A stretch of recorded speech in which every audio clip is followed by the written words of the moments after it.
Réalisé en 2003 par Edward Zwick et avec Tom Cruise en vedette, Le Dernier Samouraï raconte l'histoire de Nathan Algren, un vétéran désabusé de la guerre de sécession qui se voit engagé pour entraîner la future armée japonaise aux méthodes de guerre moderne.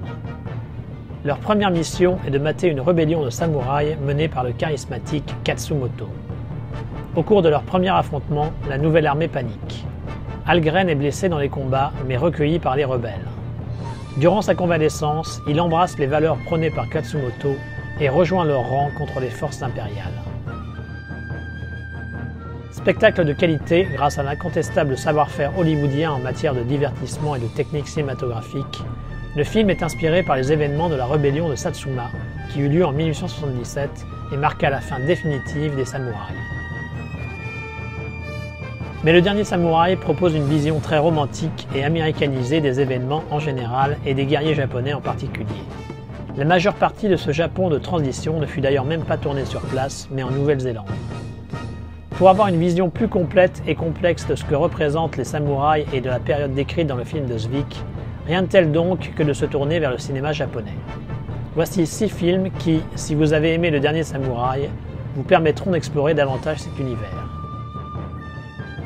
Pour démystifier le code du Bushido et la noblesse supposée des samouraïs, rien de tel que de regarder le Harakiri de Masako Kobayashi. On y découvre un ronin qui demande à pouvoir faire seppuku, le suicide rituel des samouraïs, auprès d'un seigneur local. Doutant de la réalité de sa motivation, ce dernier lui raconte l'histoire d'un précédent samouraï sans maître qui connut un sort peu enviable quand il se présenta pour faire la même requête. Ce récit cache un secret qui va dévoiler l'inanité du code du Bushido. Filmé de main de maître par un Masaki Kobayashi au sommet de son art dans un somptueux noir et blanc, Harakiri est un film aussi dur qu'indispensable pour mieux comprendre ce qui se cache derrière le romantisme idéalisé des valeurs de loyauté et d'honneur vantées par le Bushido.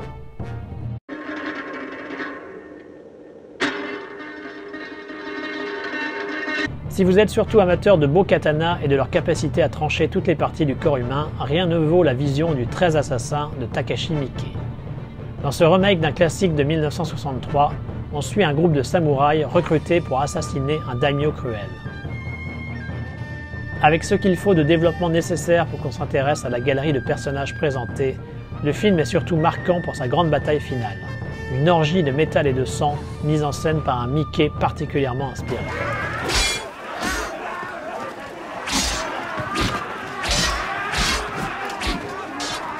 Si vous voulez mieux comprendre les enjeux qui menèrent à la révolte de Satsuma, la vision du film quasi homonyme Les Derniers Samouraïs est un bon moyen d'y parvenir. On y suit plusieurs amis aux loyautés opposées, obligés de s'affronter à cause des événements politiques qui secouent le pays et mèneront à la restauration Meiji.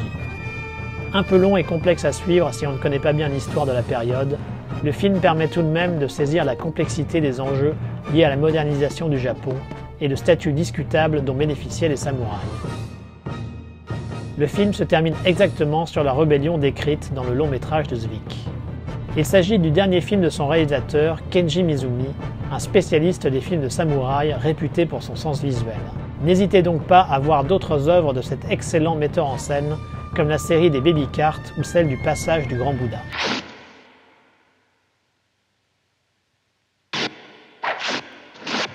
Si ce sont les grandes batailles épiques et les drames shakespeariens qui vous plaisent dans ce type de film, alors rien de tel que de regarder le Ran du grand maître Akira Kurosawa. Le film est une adaptation du Roi Lear de William Shakespeare dans le Japon féodal et un festin pour les yeux avec sa brillante utilisation des couleurs et la maîtrise de la mise en scène du réalisateur. La dramaturgie exemplaire de l'auteur anglais trouve là une magnifique illustration qui ne pourra pas vous laisser insensible.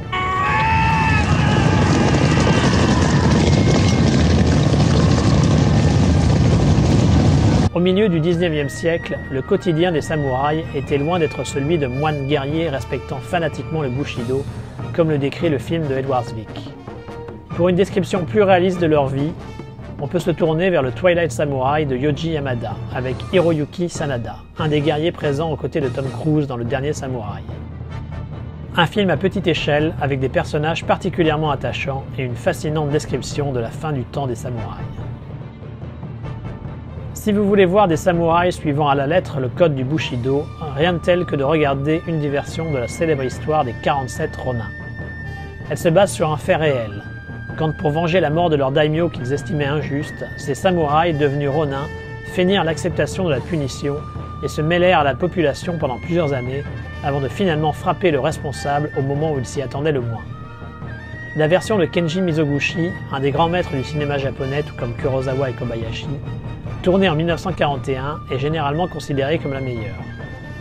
Mais si vous n'avez pas le courage d'affronter 3h30 de film en noir et blanc, vous pouvez toujours vous tourner vers une des multiples versions postérieures, comme le Fall of Ako Castle, par le réalisateur de Battle Royale, Kinji Fukasaku.